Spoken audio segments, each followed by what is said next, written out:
የብልጽግናው ሰራዊት በሰኔው ዘመቻ የተዋጠራቸውን አካባቢዎች ጨምሮ ከበርካታ አካባቢዎች ለቆ በመውጣት ላይ ነው።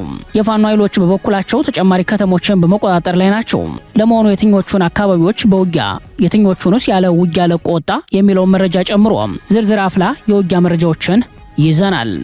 ሽመልስ አብዲሳ በሚመሩት ክልል በአንድ ዞን ብቻ ከ450 በላይ ሰዎች መገደላቸውን ሀገር በቀሉ የሰብአዊ መብት ተሟጋች ድርጅት በይፋ ሪፖርቱ አጋልጧል። የሰብአዊ መብት ጥሰቶች ላይ ያካሄደውን የምርመራ ግኝት ዘርና ሃይማኖት ተኮር ጥቃቶች መበራከታቸውን ያሳያል። በዝርዝር ይደመጣል። ህወሓት ለጦርነት የሚያደርገውን ዝግጅት በወታደራዊ ፖለቲካዊና የህዝብ ግንኙነት ስራዎች አጠናክሮ ቀጥሏል።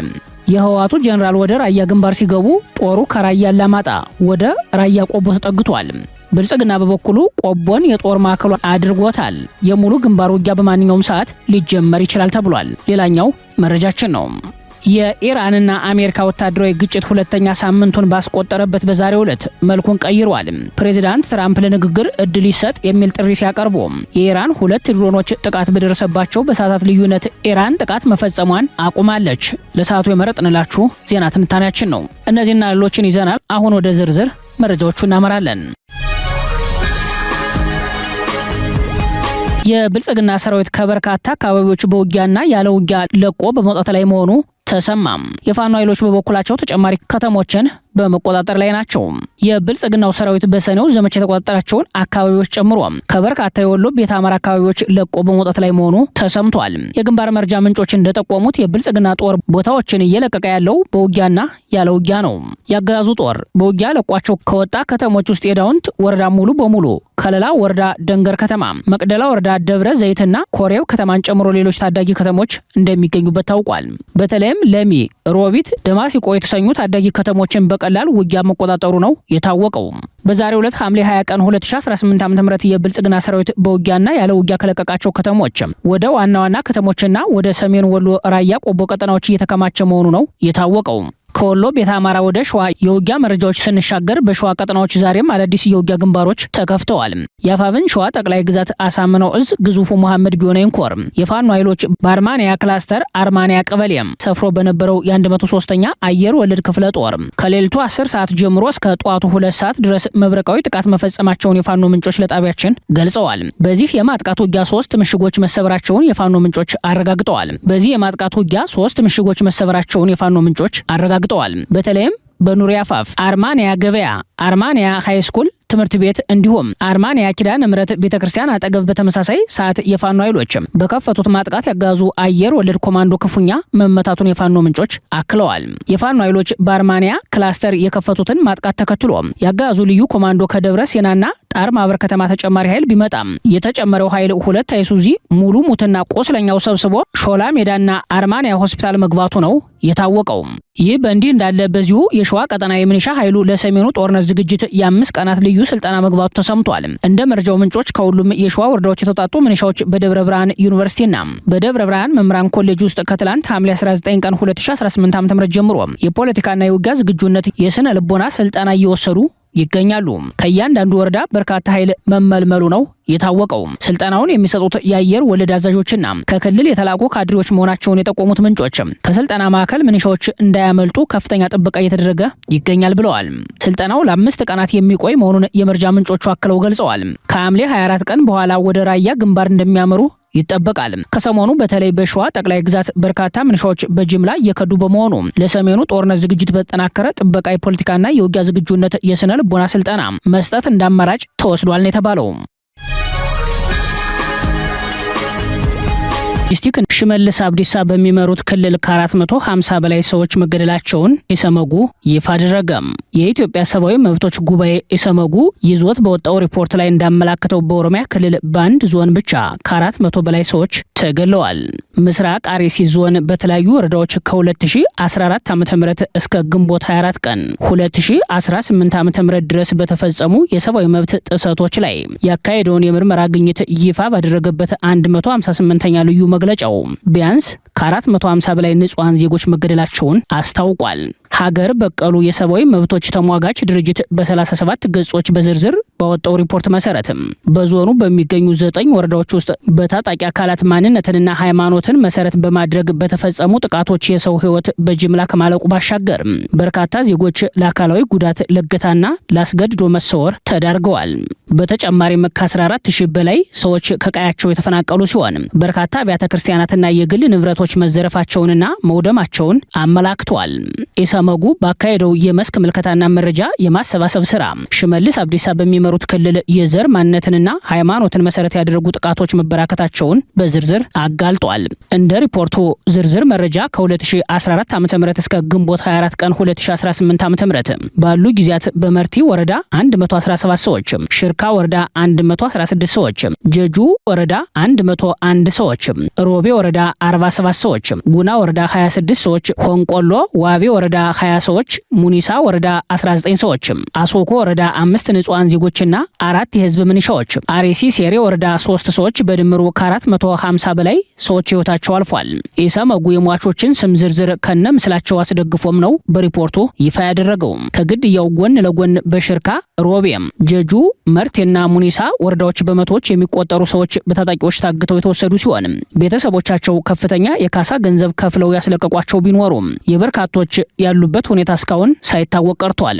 በጥቃቶቹ ወቅት በህፃናትና በአረጋውያን ላይ ከባድ የአካል ጉዳት መድረሱንም ሪፖርቱ ያመላክታል። የደህንነት ስጋቱ በዞኑ ከፍተኛ መሆኑን የጠቀሰው መግለጫው በጀጁ 6216፣ በሽርካ 3746፣ በአሶኮ 2133፣ በሮቤ 1270፣ በመርቲ 1036፣ በሙኒሳ 29 እና በጉና 21 ወረዳዎች በጠቅላላው ከ14000 በላይ ዜጎች መፈናቀላቸውን አስረድቷል።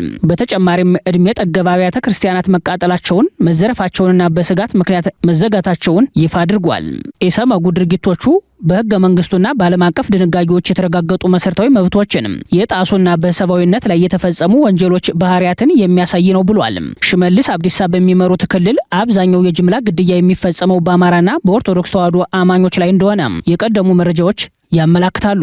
በክርስቲያኖች ላይ የማያባራ ጥቃት ከሚፈጸምባቸው አካባቢዎች አንዱ የሆነው የምስራቅ አርሲ ዞን በዚህ ዓመት ብቻ ከ5 ጊዜ በላይ የጅምላ ጥቃቶች ተፈጽመዋል።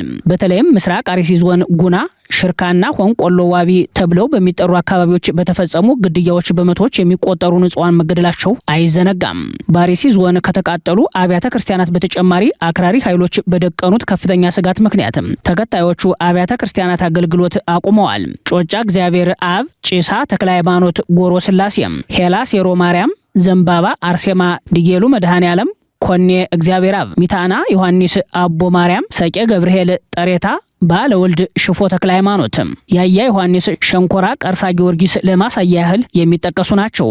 ኢሰመጉ የፌዴራልና የክልል መንግስታት ለዜጎች ዘላቂ ጥበቃ እንዲያደርጉ፣ ጥሰት ፈጻሚዎችን ለፍርድ እንዲያቀርቡ፣ ለተጎጂዎች ካሳ እንዲከፈልና ተፈናቃዮች ወደ ቀያቸው እንዲመለሱ በሪፖርቱ ላይ ጥሪውን ቢያቀርብም ተጠያቂነት የማያውቀው የኦህዴድ ብልጽግና አገዛዝ የአርሲ ዞን ዋና አስተዳዳሪን አርአያነት ያለው መሪ በሚል ሽልማት መስጠቱን ከሰሞኑ መዘገባችን ይታወሳል። ከህግ በላይ የሆነው ኦህዴድ ብልጽግና የኢትዮጵያ ሰብአዊ መብቶች ጉባኤ ኢሰመጉ ይዞት በወጣው ሪፖርት ዙሪያ የሰጠው ምላሽ የለም። በአንድ ዞን ብቻ በግፍ ለተገደሉ ከ450 በላይ ሰዎች ፍትህ ይሰጣል ተብሎም አይጠበቅም። ይህም የወንጀሉ ባለቤት ማን እንደሆነ አመላካች ነው ተብሏል።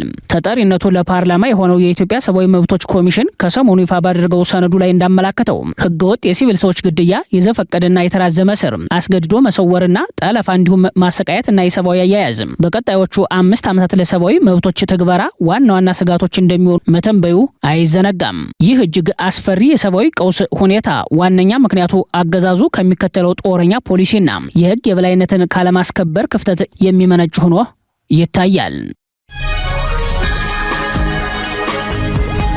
የህወሓቱ ጄኔራል ወደ ራያ ግንባር ሲገቡ የፖለቲካ አመራሯ ደግሞ የአሸናፊዎች አሸናፊ ፊልሚያ ለማድረግ እየተዘጋጀን ነው ሲሉ በይፋ ተናገሩ። ህወሓት ለጦርነት የሚያደርገውን ዝግጅት በወታደራዊ የፖለቲካና የህዝብ ግንኙነት ስራዎች አጠናክሮ ቀጥሏል። ዛሬ ሐምሌ 20 ቀን በወጡ ወታደራዊ መረጃዎች ላይ እንደተመላከተው የህወሓቱ ጄኔራል ከትግራይ መቀሌ ወደ አማራ ራያ ቀጠናዎች ገብተዋል። ሜጀር ጄኔራል ዮሐንስ ወልደ ጊዮርጊስ ጆን መዲድ የበታች ወታደራዊ አመራሮችን በማስከተል ወደ ራያ መግባታቸውን የጠቆሙት ምንጮች የህወሓት ወታደራዊ አዛዦች በራያ ግንባር የታጣቂ ኃይሉን የውጊያ ዝግጁነት ለመመልከት ቀይ ዞን ተብለው ወደ ተለዩ የውጊያ ቀጠናዎች መግባታቸውን አረጋግጠዋል። በጄኔራል ዮሐንስ ወልደ ጊዮርጊስ መሪነት በራያ ላማጣና ባላማጣ ዙሪያ ወረዳ በሚገኙ አካባቢዎች የተውጣጡ ወታደራዊ ወታደራዊና የፖለቲካ ተልዕኮ ይዘው ከተሰማሩ የህወሓት ሰዎች ጋር የውጊያ ዝግጁነትን ለማረጋገጥ ያለመ ስብሰባ መካሄዱን የገለጹት ምንጮችም ጀነራሉ ትናንት ሐምሌ 19 ቀን በመሩት በዚህ ስብሰባ ላይ ለዘመቻ መክት የመጨረሻው ምዕራፍ ላይ እንገኛለን ማለታቸውን ጠቁመዋል። የታጣቂና የፖለቲካ አዛዦች በተገኙበት በዚህ ስብሰባ ላይ የደጀን ኃይልና የሎጂስቲክ ጉዳዮችም በአጀንዳነት መነሳታቸውን ምንጮች አክለዋል። ይህ ስብሰባ ከተጠናቀቀ በኋላ ዛሬ ሐምሌ 20 ቀን በራያ ግንባር ተጨማሪ ወታደራዊ እንቅስቃሴዎች የታዩ ሲሆን በተለይም ከትግራይ ደረቅ ሬሽኖች፣ የህክምና ቁሳቁሶች፣ የወገብ ትጥቅን ጨምሮ የቡድንና የነፍስ ወከፍ ተተኳሾች በወታደራዊ ተሽከርካሪዎች መግባታቸው ታውቋል። ከሰዓት በኋላ በታየው ወታደራዊ እንቅስቃሴ ደግሞ ከራያ ላማጣ ወደ ራያ ቆቦ ከፍተኛ ቁጥር ያለው የህወሓት ታጣቂ ኃይል መንቀሳቀሱን ከአካባቢው ምንጮች ሰምተናል። የአካባቢው ምንጮች እንደሚሉት ታጣቂዎቹ የባቡሩን መንገድ ይዘው ካላማጣ ወደ ቆቦ አቅጣጫ ተንቀሳቅሰዋል። ይህ ወታደራዊ እንቅስቃሴ ሜጀር ጀነራል ዮሐንስ ወልደ ጊዮርጊስ ጆን መዲድ በራያ ላማጣ ስለ ጦርነቱ ዝግጅት የመጨረሻ ምዕራፍ መድረስ ንግግር ካደረጉ በኋላ የታየ መሆኑ ትኩረት ስቧል። ጀነራሉ ከሰሞኑ ከእርሳቸው በታች የሆኑ ወታደራዊ አዛዦችን በማስከተል በመሆኒ መቻሬ፣ ዋጀራትና ከራያ ወደ ምስራቅ በኩል የአፋር አዋሳኞችን ወታደራዊ ቅኝት ማድረግ መጀመራቸውን የሚያስታውሱት ምንጮች በራያ ግንባር ያለው ወታደራዊ እንቅስቃሴ በማንኛውም ሰዓት ወደ ሙሉ ግንባር ውጊያ ሊያመራ እንደሚችል ጠቁመዋል። የአካባቢው ወታደራዊ ምንጮች ለጣና ቲቪ እንደገለጹት በሚቀጥሉት ቀናት በራያ ቆቦ የጁ፣ በኮረም ሰቆጣ፣ ላስታ እንዲሁም በአፋር በኩል የሙሉ ግንባር ውጊያዎች ሊከፈቱ ይችላል። የብልጽግናው አገዛዝ በበኩሉ በአማራ ክልል የሚገኘውን የጸጥታ መዋቅር ሙሉ በሙሉ በመከላከያ ስር በመጠቅለል የክተት አዋጁን ያጠናከረ ሲሆን የክልሉ የሚኒሻ ኮሚሽን የሎጂስቲክ እና የሰው ኃይል አቅርቦቱን ወደ ወሎ ቤተ አማራ በተለይም ላስታ የጁ ራያ ግንባር በማዞር ላይ መሆኑ ለጣቢያችን በደረሰው ወታደራዊ መረጃ ላይ ተመላክቷል። ይህ በእንዲህ እንዳለ የህወሓት ዋና ስራ አስፈጻሚ አመራር የሆኑት ፈትለወርቅ ገብረ እግዚአብሔር የአሸናፊዎች አሸናፊ ፊልሚያ ለማድረግ እየተዘጋጀን ነው ሲሉ በአንድ የስብሰባ መድረክ ላይ ሲናገሩ ተሰምቷል። አንጻር ብልጽግና ዝቃለሱ ኃይልታት አሎ፣ አምሓራ አሎ፣ ቅማንት አሎ፣ ዓፋር አሎ፣ አገው አሎ፣ ናይ ኦሮሞ አሎ፣ ቤንሻንጉል ጉሙዝ አሎ፣ ሶማሌ አሎ፣ ዝተፈላለዩ ካብታት ብርክት ዝበሉ ዕጡቃት ኃይልታት አለው ሳና ኮይኖም ሓቢሮም ክቃለሱ ዝደሉ ንዞም ኃይልታት እዚኣቶም ምሕዝነት ፈጢርና እዩ። ከአማራ፣ ቅማንት፣ አገው፣ ኦሮሞ፣ ቤንሻንጉል፣ ሶማሌ ኃይሎች ጋር ሆነን ብልጽግናን እንዋጋለን ሲሉ የተሰሙ ፖለቲከኛዋ ማብራሪያቸውን ሲቀጥሉ ዋናው ነገር ብልጽግናን ለመጣል ፍላጎት ያሳይ እንጂ የትኛውም ስብስብ እርስ በራሱ እሳትና ጭድ ቢሆንም እንኳን አብረን እንሰራለን ያሉትም አክለውም ብልጽግናን ከጣልን በኋላ ደግሞ የአሸናፊዎች አሸናፊ ለመለየት ሌላ ዙር ፊልሚያ ይኖረናል፣ ለዚህም እየተዘጋጀን ነው ሲሉ ያሁኑን ጥምረት ለታክቲክ ብቻ እንደሚፈልጉት አመላክተዋል። አሁን ከተጣመርናቸው ኃይሎች ጋር መዋጋታችን አይቀርም የሚል አንድምታ ያለው ንግግር ያሰሙት የህወሓት ጽህፈት ቤት ኃላፊዋ ወይዘሮ ፈትለወርቅ ገብረ እግዚአብሔር ድርጅታቸው በትጥቅና ፕሮፓጋንዳ ከሚደግፋቸው ኃይሎች ውስጥ እንደ አገው ሸንጎና የቅማንት ኮሚቴ ያሉ ታጣቂ ቡድኖች አማራ ክልልን በማፍረስ የራስ እድል በራስ መወሰን በሚለው የፖለቲካ አቋም የራሳቸውን ክልል ለመመስረት የሚታገሉ መሆናቸውን ከዚህ ቀደም በተሰራጩ መረጃዎች ላይ መገለጹ ይታወሳል። ባላማ በፕሮግራም ወደፊት በረጅም ጊዜ እቅድ ምናምን አንድ ነን ማለት አይደለም ሲሉ የተሰሙት ፈትለወርቅ ትብብሩ ብልጽግናን በመጣል ላይ ብቻ የሚያተኩር እንደሆነ ገልጸዋል። እኛ ከፋኖ የምንለይበት የፖለቲካ አቋም አለን። ከሻዕቢያ ይሁን ከሌሎች የተለያዩ ኃይሎች የምንለይባቸው ማት ጉዳዮች አሉ። አንድ የሚያደርገን ግን የብልጽግና ስርዓት የሁላችንም ስጋት ነው የሚለው ነው ሲሉ የተደመጡት ፖለቲከኛዋ ትብብሩን ባላማ ከማይመሳሰሉን ኃይሎች ጋር የፈጠርነው ምርጫ ስለሌለ ነው ብለዋል። የአማራ ህዝብ የህልውና ጥያቄ በጦርነትና በፖለቲካ ቀውስ መካከል ያለው የወደፊት አቅጣጫ በጥልቀት ሊፈተሽ እንደሚገባ ምሁራን አሳሰቡ። የአማራ ህዝብ በአሁኑ ወቅት በአንድ በኩል በአምባገነኑ የብልጽግናው አገዛዝ ከተከፈተበት መጠነ ሰፊ መዋቅራዊ ጥቃት፣ በሌላ በኩል ደግሞ በህልውና ትግል ውስጥ ባለው ስልታዊ የትግል አቅጣጫ በተለይም የትግል አጋሮች ዙሪያ በሚታዩ የሀሳብ ልዩነቶች የተነሳ የጦርነቱ መራዘምና መወሳሰብ ህዝቡን የህልውና አጣብቂኝ ውስጥ እንደከተተው ያመላከቱት ምሁራን የአማራ ህዝብ የህልውና ጥያቄ በጦርነትና በፖለቲካ ቀውስ መካከል ያለው የወደፊት አቅጣጫ በጥልቀት ሊፈተሽ እንደሚገባ አሳስበዋል። በኢትዮጵያ የፖለቲካና የደህንነት አጀንዳዎች ውስጥ ከፍተኛ ትኩረት እያገኙ ካሉ ጉዳዮች አንዱ በአማራ ህዝብ ዘንድ በስፋት የሚነሳው የህልውና ጥያቄ ነው። በተለይም ባለፉት 3 ዓመታት ቀጥተኛ ጦርነት የተከፈተበት የአማራ ህዝብ የገጠመው የጅምላ ግድያ፣ መፈናቀል፣ የፖለቲካ ቀውስና የኢኮኖሚ ፈተናዎች ምክንያት ይህ ጥያቄ ከፖለቲካ ክርክር አልፎ የህዝብ ስጋት ሆኖ ቀርቧል ያሉት አስተያየት ሰጭ ምሁራን አሁን በአማራ የህልውና አደጋ ጉዳይ ላይ ብዥታ እንደሌለ አስረድተው በመፍትሄ ላይ የጋራ አቋም እንዲወሰድ ምክረ ሀሳባቸውን መሆኑን ሰንዝረዋል። እንደ ምሁራኑ ገለጻ በቀጠለው ጦርነት የዜጎች ህይወት መጥፋትና መፈናቀል በማህበረሰቡ ውስጥ ጥልቅ የደህንነት ስጋት ፈጥሯል። አገር የገነባው አማራ ዛሬ እንደ ህዝብ እጠፋለሁ በሚል ግልጽና ተጨባጭ የህልውና አደጋ ላይ ወድቋል። አንዳንድ ተንታኞች በኢትዮጵያ የፖለቲካ ማሻሻያ ለሀገሪቱ መረጋጋት ወሳኝ ነው ቢሉም በርከት ያሉ የአማራ ምሁራን ግን መሰረታዊ የደህንነትና የፍትህ ጉዳዮች ሳይፈቱ የሚደረጉ ፖለቲካዊ ሂደቶችም የህዝብን እምነት ማግኘት አዳጋች ነው ይላሉ። ይህን ተከትሎ የአማራ ህዝብ የህልውና ጥያቄ በፖለቲካ ማሻሻያ ምላሽ የሚያገኝበት እድል በመጥበቡ ህዝቡ በአስገዳጅ ሁኔታ ነፍጥ ለማንሳት እንደተገደደ ያስረዳሉ። የህልውና ትግል ውስጥ ያለ ህዝብ የትግል መነሻ ጥያቄዎቹና የትግል ግቦቹን ለይቶ ማወቅ እንዳለበትም አክለው ይገልጻሉ። ምሁራን በተለይ የሚያነሱት ሌላ ጉዳይ የህዝብ ውስጣዊ አንድነት ነው። የተለያዩ የፖለቲካ አቋሞች ቢኖሩም የጋራ ጉዳዮች ዙሪያ መግባባት መፈጠር የወቅቱ ፈተና መሆኑ ይገለጻል። በዚህ ሂደት ውስጥ የሚዲያ ተቋማት ትክክለኛ መረጃ በማቅረብና የሐሰት ወሬዎችን በመከላከል ከፍተኛ ሚና እንዳላቸው ተጠቅሷል። በተለይም በአማራ ህዝብ የህልውና ትግል መሰረታዊ ጥያቄዎች ላይ የጋራ አቋም መያዝ ካልተቻለ ትልቅ ዋጋ እየተከፈለበት ያለው ህዝባዊ ትግል አደጋ ላይ እንደሚወድቅ ነው ያስረዱትም። በመሆኑም የሚዲያ ተቋማት ማህበረሰቡን የስነ ልቦና ጦርነት ሰለባ ከሚያደርጉ የጠላት ፕሮፓጋንዳዎች፣ የሐሰት ወሬዎችና የከፋፋይ ትርክቶችን ከማሰራጨት በመቆጠብ የውስጥ አንድነትን የመስበክ ግዴታ እንዳለባቸው አመላክተዋል። ምሁራን መፍትሄ ሰሪ የችግር መውጫ አመላካች መሆን እንዳለባቸው የጠቆሙት አስተያየት ሰጪዎችም ስትራቴጂካዊ ምሁራዊ ማዕከል ወይንም ቲንክ ታንክ በመስራት ከጦር ሜዳው ባለፈ ለሚቀጥሉት 10 እና 20 ዓመታት የሚሆን የጠራ የፖለቲካ ፍኖተ ካርታና ዓለም አቀፍ የዲፕሎማሲ ስራዎችን የሚያመነጩ መሆን ይኖርባቸዋል ብለዋል። የኢኮኖሚ ጉዳይም ከዚህ ውይይት የሚለይ አይደለም። ብዙ ተንታኞች የማህበረሰብ ጽናት የሚመሰረተው በኢኮኖሚ አቅም፣ በትምህርት፣ በተቋማዊ ግንባታና በረጅም ጊዜ እቅድ ላይ መሆኑን ያስገነዝባሉ። ሆኖም በአሁኑ ሰዓት የአማራ ህዝብ ከ5 ሚሊዮን በላይ የሚሆኑ ልጆቹ ከትምህርት ገበታ ውጭ ሆነው በተተኪ ትውልዱ ላይ ትልቅ አደጋ እንደተጋረጠበት ያስረዳሉ።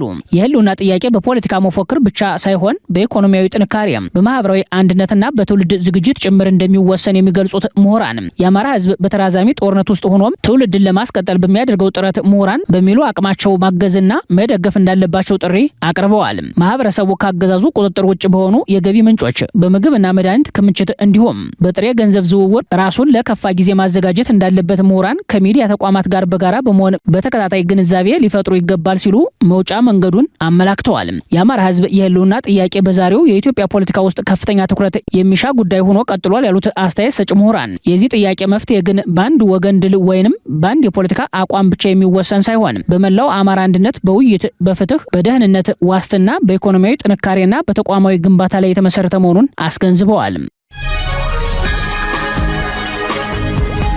ፕሬዚዳንት ትራምፕ ለንግግር እድል ይሰጥ የሚል ጥሪ ሲያቀርቡ የኢራን 2 ድሮኖች ጥቃት በደረሰባቸው በሰዓታት ልዩነት ኢራን ጥቃት መፈጸሟን አቆመችም። የኢራንና አሜሪካ ወታደራዊ ግጭት ሁለተኛ ሳምንቱን ባስቆጠረበት በዛሬው ዕለት መልኩን ቀይሯል። ፕሬዚዳንት ትራምፕ ለንግግር እድል ይሰጥ የሚል ጥሪ ሲያቀርቡ የኢራን 2 ድሮኖች ጥቃት በደረሰባቸው በሰዓታት ልዩነት ኢራን ጥቃት መፈጸሟን አቁማለች።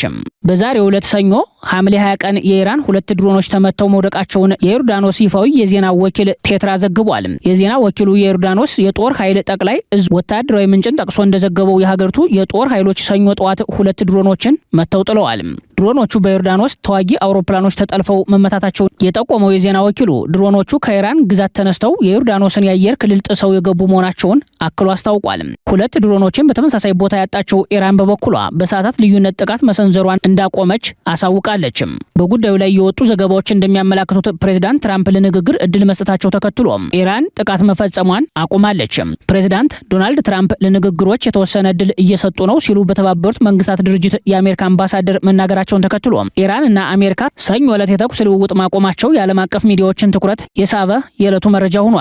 ይህ ለፋርስ የባህር ትራንስፖርትና ለነዳጅ ኢንዱስትሪው ከሚሳኤል ጥቃት ጊዜያዊ እፎይታ ሰጥቷል ተብሏል። ቴህራን በመካከለኛው ምስራቅ በሚገኙ የአሜሪካ አጋር ሀገራት ላይ የምትሰነዝረውን የአጸፋ ጥቃት ማቆሟን በይፋ ገልጻለች። በተባበሩት መንግስታት ድርጅት የአሜሪካ አምባሳደር ማይክ ዋልትዝ ለፎክስ ኒውስ ሰንደይ በሰጡት ቃል የአሜሪካ ኃይሎች አሁንም በከፍተኛ ዝግጅት ላይ ቢሆኑም ፕሬዚዳንት ትራምፕ ግን ለድርድሮች ትንሽ እድል ለመስጠት እንደሚፈልጉ ተናግረዋል። በስትራቴጂካዊ የሆርሙዝ ሰርጥ አካባቢ የተካሄደው ወታደራዊ ግጭት በዋሽንግተንና በቴህራን መካከል የነበረውን የዲፕሎማሲ ጥረት ላለፉት 2 ሳምንታት ያደናቀፈ ሲሆን ይህም በአሜሪካ የአየር ጥቃትና በኢራን ያጸፋ እርምጃዎች ምክንያት ግጭቱ ወደ ፋርስ በረሃማ ሀገራትና በመላው ቀጠናው ወደሚገኙ ወታደራዊ ጣቢያዎች እንዲስፋፋ አድርጎታል። ከአርብ ዕለት በፊት የአሜሪካ ጦር ከሚያዝያ ወሩ የተኩስ አቁም ስምምነት ወዲህ ባሉት 5 ወራት ውስጥ በታየው ከፍተኛ ግጭት በኢራን ላይ በተከታታይ ለ13 ሌሊቶች ጥቃት ፈጽሞ ነበር።